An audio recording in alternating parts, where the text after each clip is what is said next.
Nous sommes actuellement en train d'ouvrir la parole de Dieu et nous désirons évidemment que tous soient au bénéfice de cette sainte parole. Vous qui nous écoutez, donc auprès comme au loin, eh bien, nous sommes là, donc fidèles au poste pour enseigner, propager cette puissante parole qui change les cœurs, qui change les vies, qui dirige, redirige les gens dans une direction qu'ils n'avaient pas connue auparavant. Et nous désirons donc vous servir.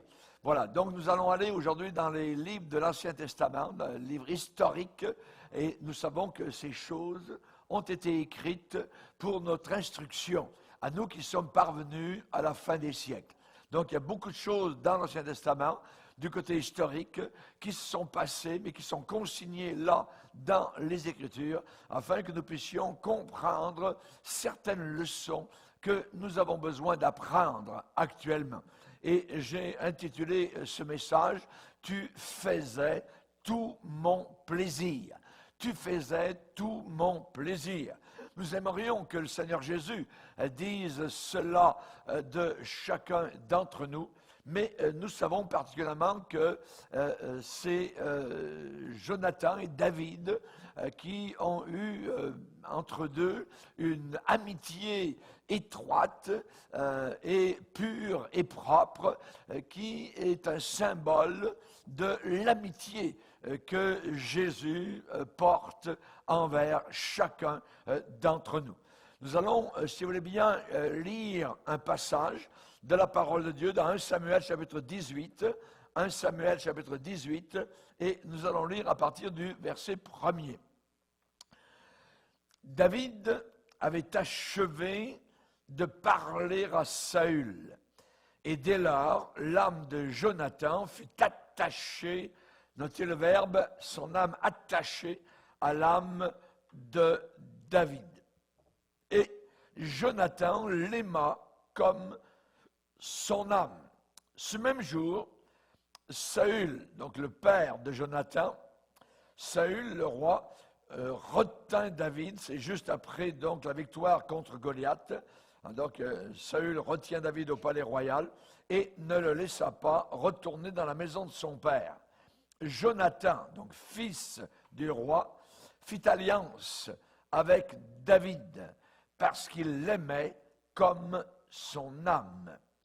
Il ôta le manteau qu'il portait pour le donner à David et il lui donna ses vêtements, même son épée, son arc et sa ceinture. David allait et réussissait partout où l'envoyait Saül. Il fut mis par Saül à la tête des gens de guerre et il plaisait à tout le peuple, même aux serviteurs de Saül. Seigneur, nous te demandons de bénir abondamment ta puissante parole, qu'elle ne retourne pas à toi sans effet, qu'elle puisse accomplir dans nos cœurs, à nous, un effet durable, bénéfique, et que nous n'oublierons jamais. Seigneur, tu es le meilleur des amis. Nous n'avons pas un tel ami comme toi ici-bas sur terre. Tu es un ami fidèle en toute occasion, et nous désirons continuer dans cette amitié. Aide-nous à comprendre, Seigneur, ce que le Saint-Esprit veut nous dire aujourd'hui au travers de ta parole merveilleuse. Dans le nom de Jésus, notre Sauveur, nous prions ces choses. Amen et Amen. Et tout le peuple dit Amen. Amen. Gloire à Dieu. Voilà, donc, c'est l'histoire de David et Jonathan.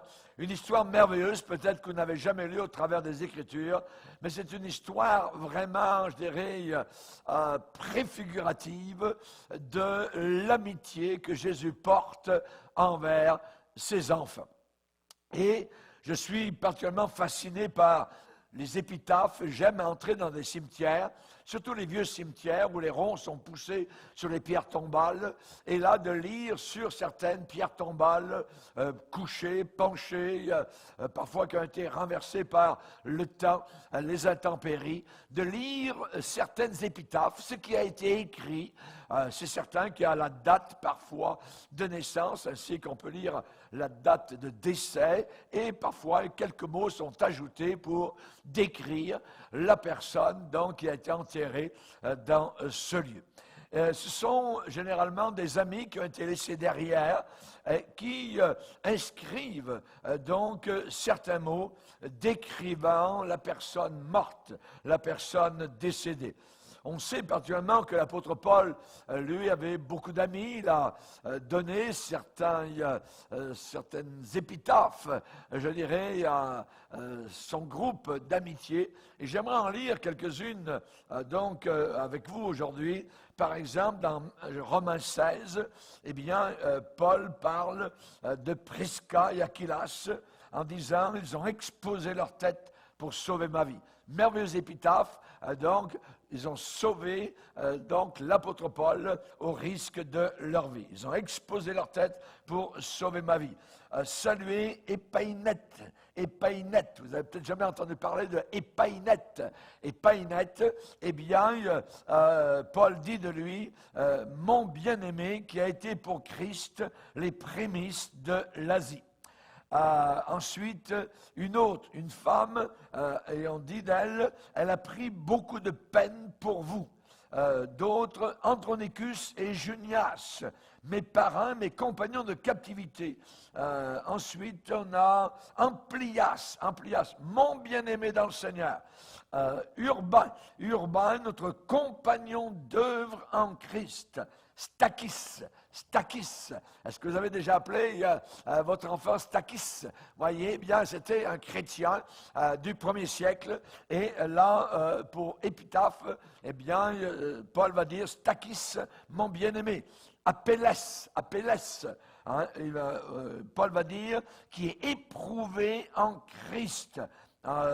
Il va comme cela, donc pour plusieurs personnes, donc il va donner une petite parole donc, qui est merveilleuse. Et dans un certain cimetière, à la mémoire du major James Bruce, qui avait été tué par une décharge accidentelle du pistolet de son subalterne le 14 avril 1831, sur sa pierre tombale, il était marqué « C'est bien, bon et fidèle serviteur ». Et quand on lit de telles épitaphes, je me pose évidemment une question, je peux me poser cette question, cette phrase sur cette épitaphe, c'est bien, bon et fidèle serviteur, cette phrase est-elle aussi accidentelle que le coup de feu?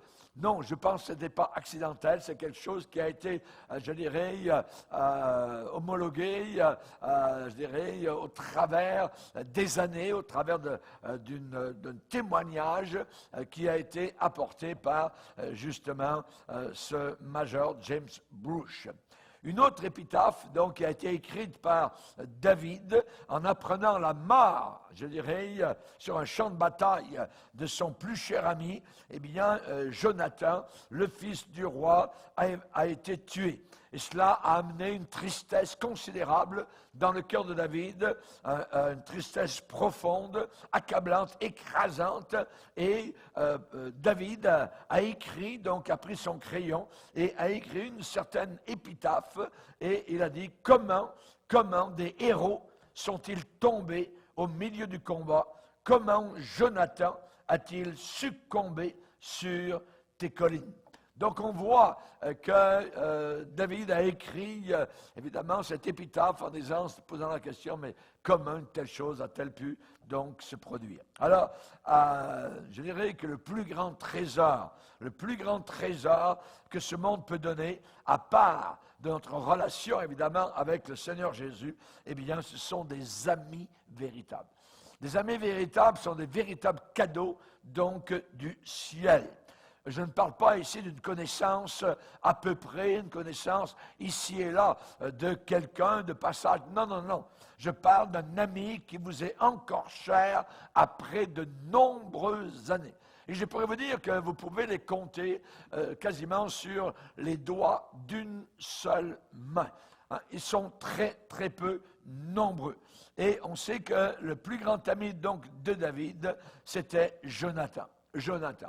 Jonathan était le fils le plus âgé du roi Saül, et donc il a été choisi pour être l'ami donc de David. Normalement, Jonathan aurait dû être le prince destiné à la couronne qui aurait dû suivre donc son père, le roi Saül. C'est lui, Jonathan, qui aurait dû être héritier du trône d'Israël.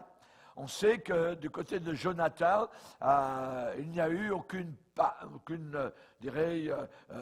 erreur, aucune faute, je dirais, de sa part. On n'en voit pas dans les Écritures, mais c'est son père, Saül, qui a été le coupable, et cela, donc, lui a coûté la couronne. Et c'est là que David, donc, est devenu ensuite le deuxième roi d'Israël. Dieu avait ordonné que ce soit David qui serait le roi à la place donc de Jonathan qui aurait dû suivre son père. David était évidemment totalement différent de Saül. Pourquoi? Bien parce que déjà Samuel, le grand prophète d'Israël, avait rencontré ce roi désobéissant, ce roi Saül entêté, ce roi qui en faisait juste à sa volonté, qui disait obéir à Dieu, mais qui en réalité désobéissait régulièrement, fois après fois, donc aux recommandations du Seigneur. Et là, un jour, Samuel est venu rencontrer donc Saül vis-à-vis de cette situation de désobéissance. Et il lui a dit donc, voilà, maintenant ton règne ne durera pas. L'Éternel s'est choisi un homme selon son cœur, et l'Éternel l'a destiné à être le chef de son peuple, parce que tu n'as pas observé ce que l'Éternel t'avait commandé. Donc, tu n'as pas obéi à ce que Dieu te demandait de faire, et pas une seule fois, mais fois après fois après fois après fois. Donc, Dieu se lasse de lui et va choisir donc le prochain qui va être David. On voit particulièrement donc que Dieu lui-même va parler à Samuel, à l'homme de Dieu, donc au prophète, et va donc lui dire quelque chose. L'Éternel dit à Samuel, donc Saül, je l'ai rejeté afin qu'il ne règne plus sur Israël. Tu vas remplir ta conte d'huile et tu vas aller, je t'enverrai chez Isaïe, Bethléemite, car j'ai vu parmi ses fils celui que je désire pour roi. Donc, rejet, accomplissement de la parole. Donc, l'avertissement avait eu lieu. Et maintenant, donc, Dieu, avant même la mort, évidemment des années avant la mort du roi Saül, Dieu, au travers de Samuel, va déjà choisir David. Donc, c'est un grand coup qui est arrivé à Jonathan d'apprendre que ce ne serait pas lui qui succéderait au trône de son père. Mais ce serait donc ce gardien de brebis, ce jeune homme des champs, donc, qui passait ses nuits sous les étoiles.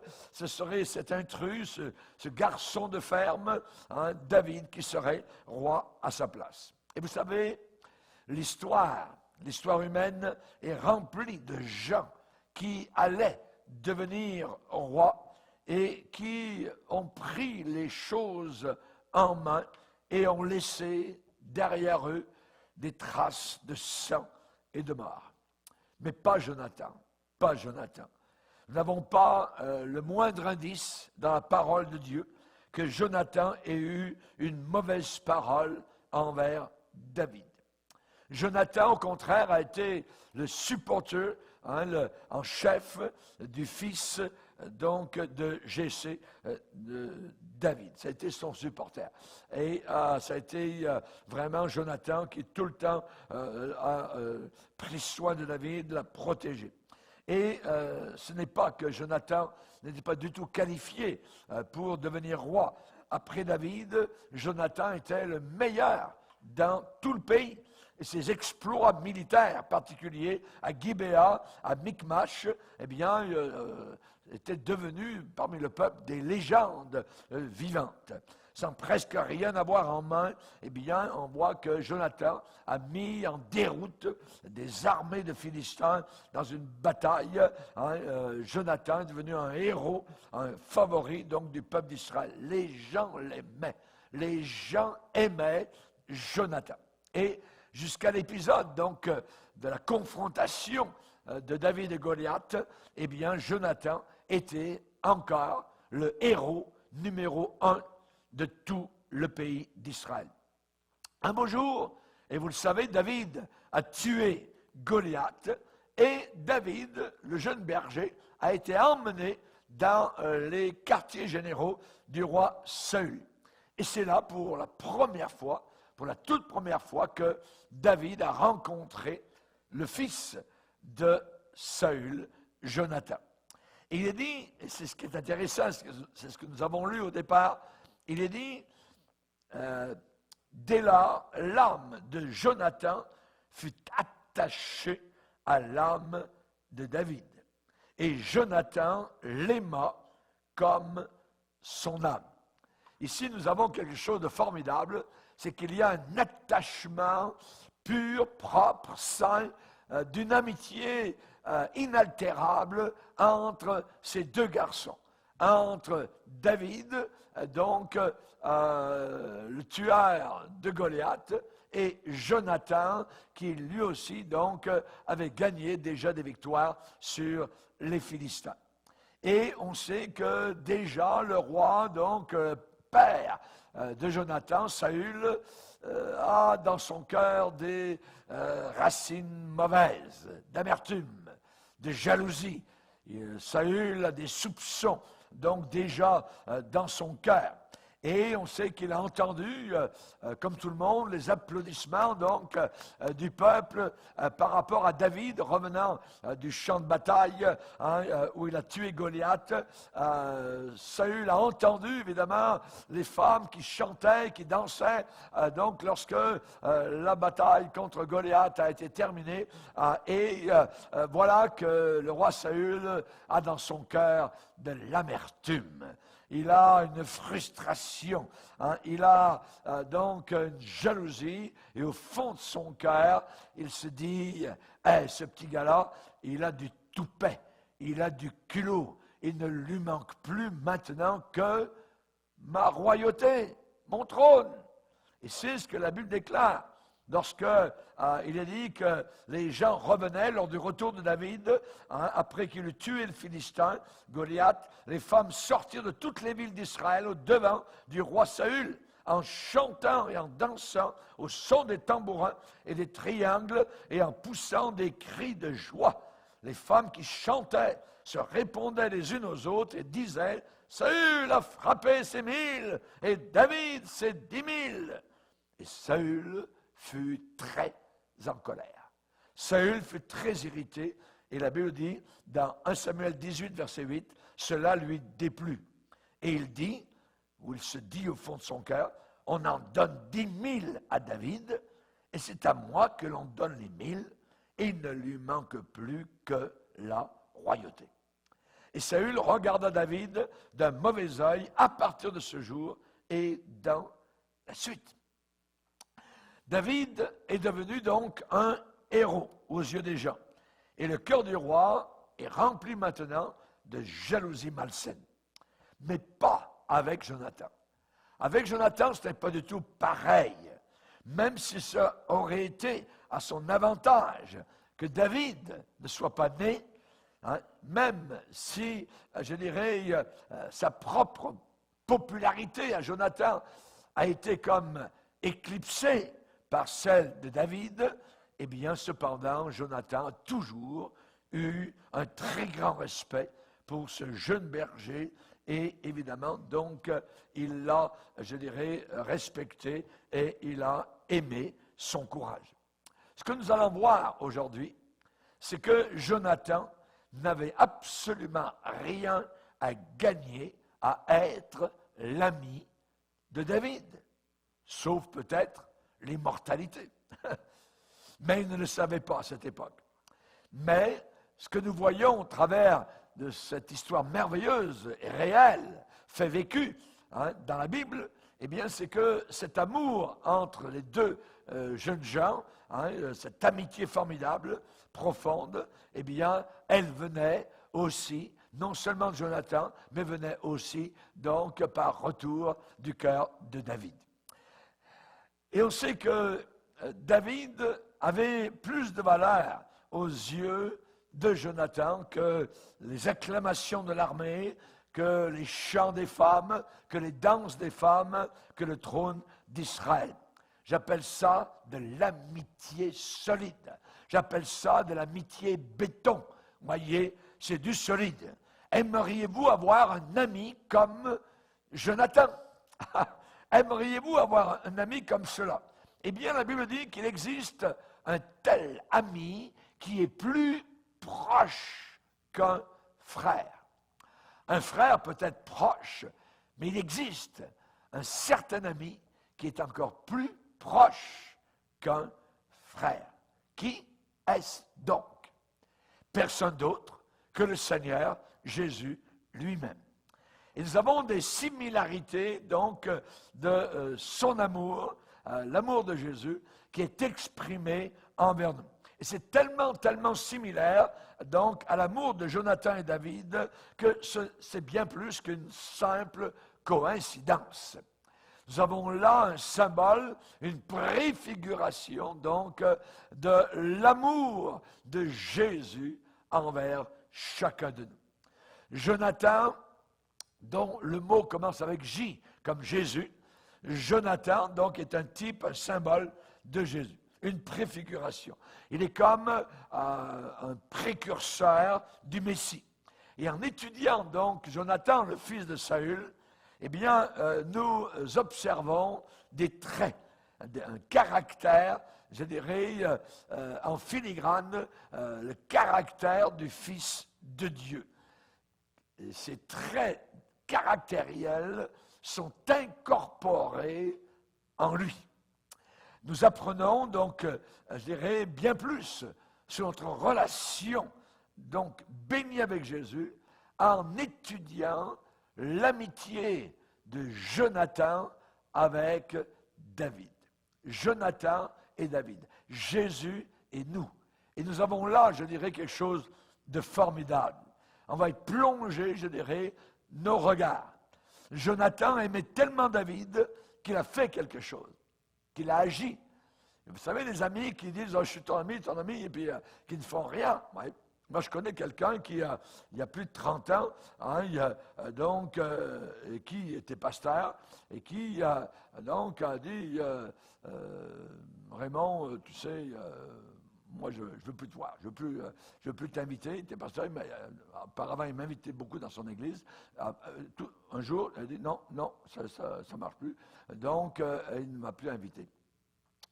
Mais au travers de toutes ces années qui ont suivi, aux gens auxquels il parlait, eh bien, il racontait volontairement que j'étais son ami. Alors, c'est quelque chose d'assez mystérieux et je dirais assez tordu que de déclarer de telles choses. Eh bien, j'aimerais vous dire que Jésus n'est pas du tout de la même manière. Et Jésus a agi, il a démontré son amitié. Et Jonathan a démontré son amitié en faisant quelque chose. Qu'a-t-il fait? Eh bien, la Bible dit que Jonathan fit alliance avec David. Et nous sommes en alliance avec Jésus. Il fit alliance avec David parce qu'il l'aimait comme son âme. Et comme Jésus nous a tellement aimés, eh bien, nous sommes maintenant en alliance avec lui au travers son sacrifice ensanglanté à la croix. Et là, au travers du sang, au travers de son corps, abandonné, livré, son âme, il a tout donné à la croix du Calvaire, nous sommes en alliance. Jésus a dit, à l'instauration de cette nouvelle alliance, voici la nouvelle alliance dans mon sang. Alléluia. comme Jonathan fit alliance avec David. Et lui, évidemment, donc ça n'a pas été, je dirais, un symbole avec une coupe avec du vin et un morceau de pain brisé. Non, Jonathan, lui, eh bien, il a symbolisé cette alliance. Il est dit qu'il ôta le manteau qu'il portait, manteau royal, imaginez, il ôta le manteau qu'il portait pour le donner à David. Et il lui donna ses vêtements, même son épée, son arc et sa ceinture. Et là, nous avons je dirais, des choses très fortes, des symboles qui parlent véritablement donc dans cette alliance entre Jonathan et David. Et nous voyons donc Jonathan aimait tellement David qu'il s'est dépouillé de certaines de ses possessions très précieuses. Et il les a données à son ami David. Jésus, lui, nous aime tellement. Qu'a-t-il fait? Et notez, évidemment, donc, ce que Jonathan a fait, il s'est dépouillé. Et qu'est-ce que Jésus a fait? Nous lisons dans Philippiens que Jésus-Christ, lequel existait en forme de Dieu, n'a pas regardé donc comme une proie à arracher d'être égal avec Dieu. Il est égal avec Dieu. Il est Dieu, voyez, il est le Créateur. Mais il s'est dépouillé lui-même. Il s'est dépouillé lui-même, comme Jonathan s'est dépouillé donc de ses vêtements, de son arc, de son épée. Hein, et nous voyons donc que Jésus s'est dépouillé lui-même en prenant une forme de serviteur, en devenant semblable aux hommes et ayant paru comme un simple homme. Il s'est humilié lui-même, se rendant obéissant jusqu'à la mort et même jusqu'à la mort de la croix. Jonathan s'est dépouillé de certaines de ces choses précieuses. Sa ceinture, imaginez, son vêtement de fils de roi. Donc, il a mis cela, il a donné cela donc à David comme des éléments représentant cette alliance, cette amitié. Et là, nous avons donc la merveilleuse représentation de l'amour de Jésus envers l'Église, c'est-à-dire envers vous et moi. Nous, chrétiens, sauvés par le sang de Jésus. Il est dit, Jonathan fit alliance avec David. Il ôta le manteau qu'il portait pour le donner à David. Il lui donna ses vêtements, même son épée, son arc, sa ceinture. Et ça nous amène à quoi? Ça nous amène à l'incarnation. Le mystère de l'incarnation. Dieu devient homme. Et Jean l'apôtre a écrit avec beaucoup d'éloquence à ce sujet dans le premier chapitre de son évangile, où il dit qu'au commencement était la parole était avec Dieu, et la parole était Dieu, et il dit, et la parole s'est dépouillée. La parole a été faite chair. Elle a habité cette parole parmi nous, pleine de grâce et de vérité. Hein? Et nous avons contemplé sa gloire, une gloire comme la gloire du Fils unique venu du Père. Le Fils du roi, notre Jonathan, est venu parmi nous. Alléluia. Il s'est dépouillé donc pour venir jusqu'à nous. Donc, on arrive à l'incarnation. Et ce moment est fantastique, ce moment est formidable, hein, alors que toutes les choses étaient dans un silence tranquille, paisible. Voilà qu'une certaine nuit, donc là, où les bergers étaient en train de garder leurs brebis, cette nuit-là est arrivée au milieu donc de ces heures. Cela est arrivé rapidement et c'est là que la parole a fait irruption dans un corps humain sur la planète Terre. La parole toute puissante a fait un bond, je dirais, depuis le haut des cieux, en dehors du trône royal, et descendu parmi nous, au milieu donc de la paille, du froid, du vent, du péché, la poussière de la planète Terre. Et cette parole est venue habiter parmi nous, pleine de quoi? Pleine de grâce et de vérité. Le mystère de la piété est grand, va dire l'apôtre Paul à Timothée dans sa première épître au chapitre 3, verset 16. Le mystère de la piété est grand. Quel est-il, ce mystère de la piété? Dieu manifesté en chair. Dieu manifesté en chair. Alléluia. Donc, on passe, je dirais, du domaine éternel au domaine temporel, ici-bas, sur cette terre. C'est là où l'on découvre la véritable signification de la vie et de la mort de Jésus. Sa vie et sa mort auraient été futiles, et je dirais quasiment inutiles, s'il n'y avait eu aucune conséquence, aucun reflet plus tard, s'il n'y avait eu aucune projection future, aucun bénéfice postérieur, jusqu'à aujourd'hui, jusqu'à maintenant, à l'heure où vous m'écoutez. La parole de Dieu est très claire sur ce point-là. Aucun doute que son ministère terrestre, que sa mort expiatoire eurent des projections jusque dans l'éternité. Jésus, notre Jonathan, lui qui n'a point connu le péché, lui, ça veut dire lui qui était juste, est devenu péché. Imaginez, pour nous, ces deux mots sont très importants, pour nous, afin que nous, pécheurs, nous devenions justes pour toujours. Inimaginable, glorieux, alléluia. 2 Corinthiens 5, verset 21. Pour nous, il s'est fait pauvre, de riche qu'il était, afin que par sa pauvreté, nous soyons enrichis. Alléluia. Gloire à Dieu. Et c'est vrai que nous sommes enrichis. Et nous enrichissons plusieurs, va dire l'apôtre Paul. Pas de matériel, pas d'argent et d'or cliquetant, mais spécialement d'une vie merveilleuse, d'une vie éternelle, d'une qualité de vie, d'un salut glorieux, d'un salut si grand. Jésus régnait au ciel et il a fait échange avec la terre pour qu'un jour nous échangions la terre pour le ciel. Il est entré dans ce monde par la porte d'une étable. Il a reposé sur un lit de paille pour que nous soyons un jour portés par les anges au travers des portes du ciel et introduits dans cette gloire merveilleuse au travers des portes de perles pour que nous puissions prendre occupation de nos résidences éternelles. Il est devenu comme l'un de nous, afin que nous devenions semblables à lui, parce que nous le verrons tel qu'il est. Alléluia. Merci Seigneur. Merci Père de nous avoir envoyé ce Jonathan merveilleux. Et maintenant, nous voulons marcher dans cette amitié glorieuse. Quel ami nous avons en Jésus-Christ.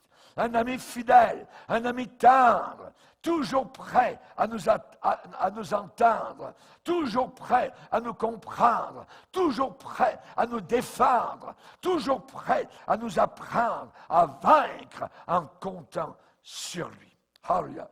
Vous n'avez jamais eu de toute votre vie un ami comme Jésus. Alléluia. Merci Seigneur. Je n'ai jamais connu quelqu'un comme le Galiléen. Le Galiléen est merveilleux et glorieux. Il est mon ami depuis des décennies.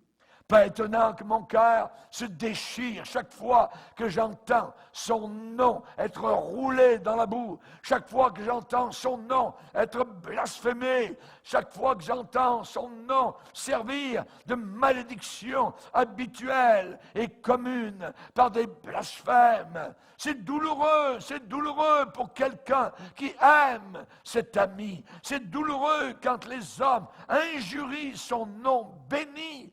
Parce que jamais je n'ai connu quelqu'un comme lui auparavant, ni vous non plus. Vous qui aimez Jésus. La Bible dit, lui que vous aimez sans l'avoir vu, mais vous réjouissant d'une joie ineffable ineffable et glorieuse, parce que vous obtiendrez votre salut pour prix de votre foi. Alléluia. J'aimerais vous dire aussi autre chose. C'est que Jonathan s'est dépouillé de son manteau. Il s'est dépouillé, nous dit la Bible, de ses vêtements. Il ôta le manteau qu'il portait pour le donner à David. Et il lui donna ses vêtements. Jonathan s'est dépouillé de sa robe, sa tunique, donc ce costume royal, ce costume majestueux, et il l'a placé sur le dos de son ami David. L'alliance s'est conclue avec des éléments visibles. Et le Seigneur, le Seigneur, il s'est dépouillé lui aussi. Il nous aimait tellement, son âme était tellement attachée à nous, qu'il s'est dépouillé de sa majesté. Il s'est dépouillé de son revêtement royal, afin que toi, la moindre de ces créatures, puisse avoir un jour un tel honneur de gloire.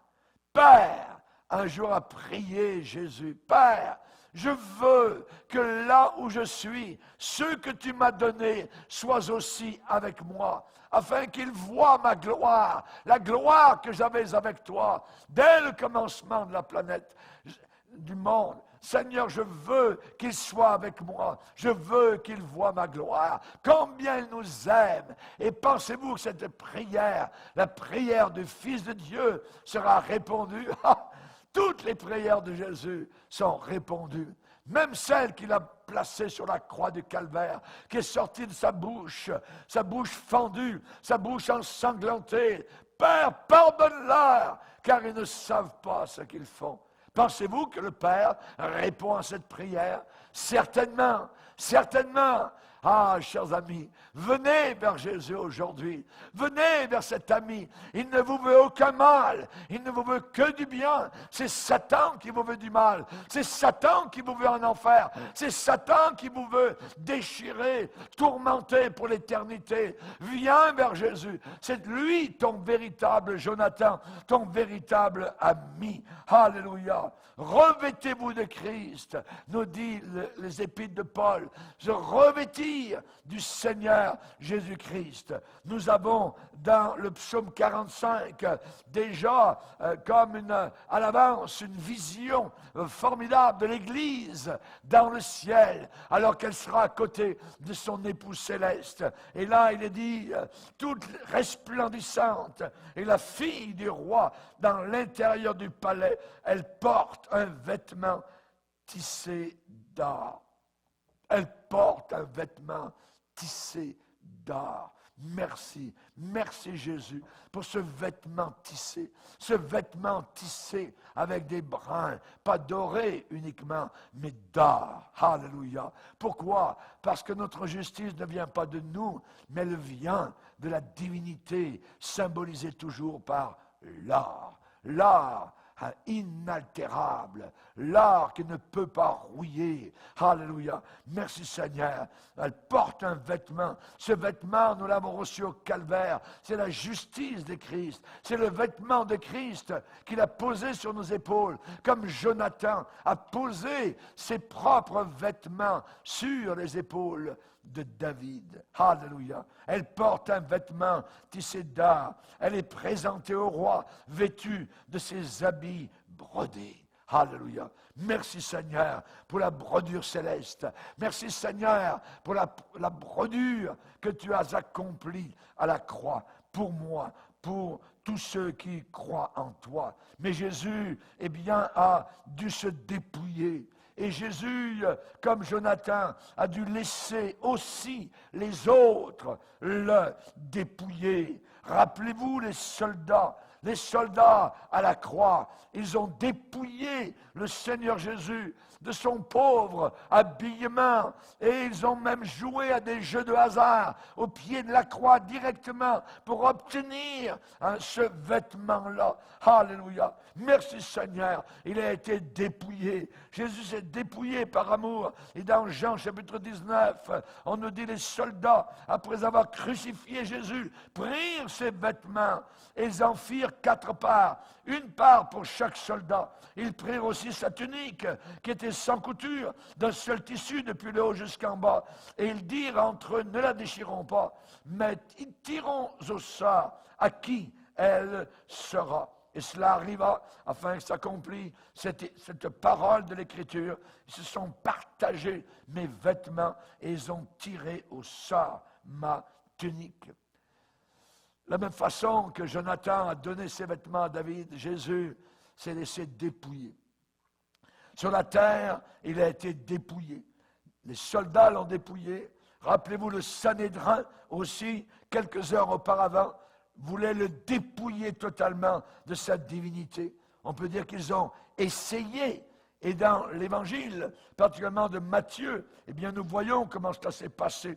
Le souverain sacrificateur prit la parole et dit, je t'adjure, par le Dieu vivant, de nous dire si tu es le Messie, le Christ, le Fils de Dieu. L'expression Fils de Dieu veut vraiment dire donc divin, Dieu le Fils. Et là Jésus répond, tu l'as dit, tu l'as dit.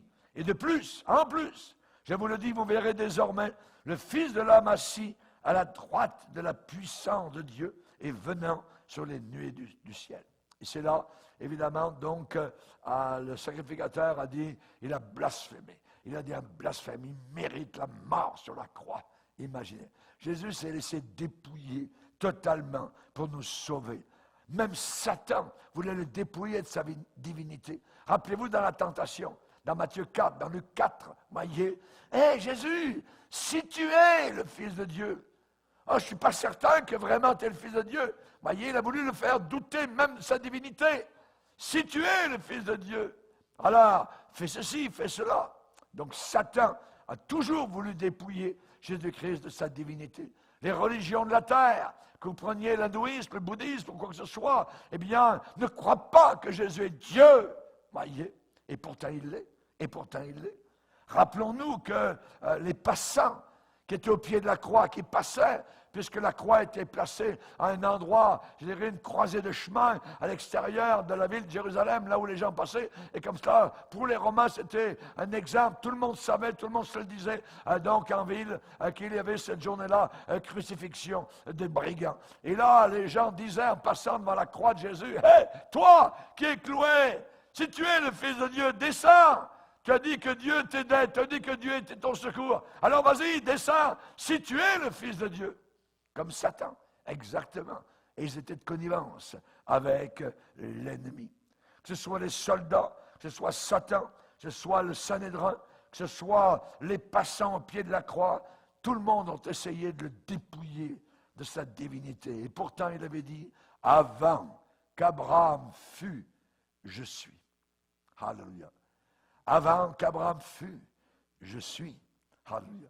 Oh, chers amis, au travers de toutes ces humiliations, eh bien, notre Seigneur ne s'est pas plaint, il n'a pas murmuré une seule fois. Et c'est par révélation que le prophète Ésaïe, 700 ans auparavant, en parlant du Messie, a dit, il a été maltraité et opprimé, et il n'a pas ouvert la bouche. Chers amis, j'aimerais vous dire que cela nous fait penser aussi à un autre personnage. Un autre personnage, le personnage de Joseph, quand ses frères l'ont tellement jalousé, ses frères l'ont mis dans une citerne, et ensuite il est dit qu'ils l'ont dépouillé de sa tunique, de la tunique de plusieurs couleurs qu'il avait sur lui. Ils l'ont dépouillé. Ils ne voulaient pas qu'il soit, je dirais, le bien-aimé du Père. La Bible déclare que le Père, voyez, Jacob, lui avait fait une tunique de plusieurs couleurs. c'est-à-dire une tunique représentant possiblement donc qu'il serait l'héritier du clan. Hein. Eh bien, la première chose qu'ils ont fait lorsque Joseph était tout seul et qu'il gardait les brebis, ils l'ont dépouillé de sa tunique. Ils l'ont dépouillé de sa tunique, de la tunique de plusieurs couleurs qu'il avait sur lui. Il ne voulait pas qu'il soit le bien-aimé du Père. Quel ami nous avons en Jésus-Christ. Joseph ne s'est pas plaint. Joseph a laissé les frères, il a été vendu, ainsi de suite. Jésus, lui aussi, a été vendu pour 30 pièces d'argent. Imaginez, on vendait un esclave à ce prix-là, à cette époque-là. Quelque chose, je dirais, d'inimaginable. Quel ami fidèle et tendre nous avons en Jésus-Christ. Toujours prêt à nous entendre, à répondre à notre cri. Il connaît nos défaillances, nos craintes de chaque jour. S'il est sévère dans ses exigences, cependant, n'oubliez jamais qu'il est riche dans son amour. Et Jonathan, eh bien, il a gardé David loin de la colère de son père. Et notre Jésus nous garde loin de la colère du Père. C'est lui qui apaise, qui a apaisé la colère de Dieu le Père. Le premier roi d'Israël a cherché la vie du jeune berger et il ne pouvait pas la prendre. Pourquoi? À cause souvent de Jonathan. Jonathan lui disait, mon père veut te tuer, mon père te cherche, hein, donc va-t'en ailleurs, aujourd'hui fais ceci, fais cela, et ainsi de suite. Donc nous avons, nous aussi, la protection de Jésus. Pourquoi? Parce que nous ne sommes plus sous la colère de Dieu. Nous sommes sous la bonté de Dieu, sous la grâce de Dieu. Ce Jonathan, ce Jésus est quelqu'un de merveilleux. Sur la croix, il a pu dire tout est accompli, tout est réalisé. Maintenant, j'aimerais vous poser quelques questions. Comment traitez-vous un tel ami? Comment répondez-vous à un tel amour? Que lui dites-vous? Si jamais quelque chose sort de votre bouche, il faudrait que s'il ne sorte rien, il sorte au moins de vos yeux quelque chose. Des larmes salées, des larmes de reconnaissance, des larmes d'amour. Quelle est votre relation avec ce Jésus de Nazareth, appelé l'ami des pécheurs? L'ami des pécheurs. Il est mon ami. Je suis un pécheur sauvé par sa grâce. Et il est mon ami. Alléluia. Et je le bénis et je le sers depuis des années. David a répondu, lui, avec loyauté et chaleur à l'amour de Jonathan. Et vous, comment allez-vous répondre à l'amour de Jésus? Et vous, comprenez-vous? L'aimez-vous? Jésus un jour a posé la question, Pierre, m'aimes-tu?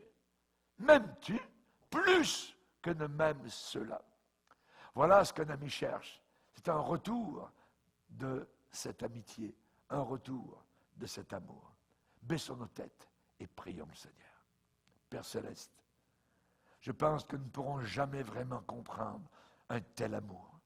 Ton grand amour qui a envoyé Jésus comme étant le Dieu incarné vers ce monde brisé par le péché.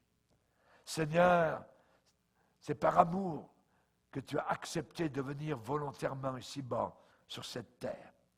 Personne ne t'a enlevé la vie, tu l'as donnée de toi-même. Merci Seigneur. Pardonne tous nos péchés.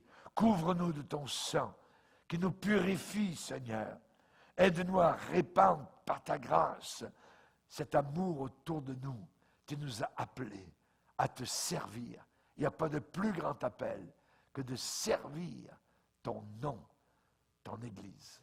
Au nom de Jésus. Amen et Amen. Et tout le peuple.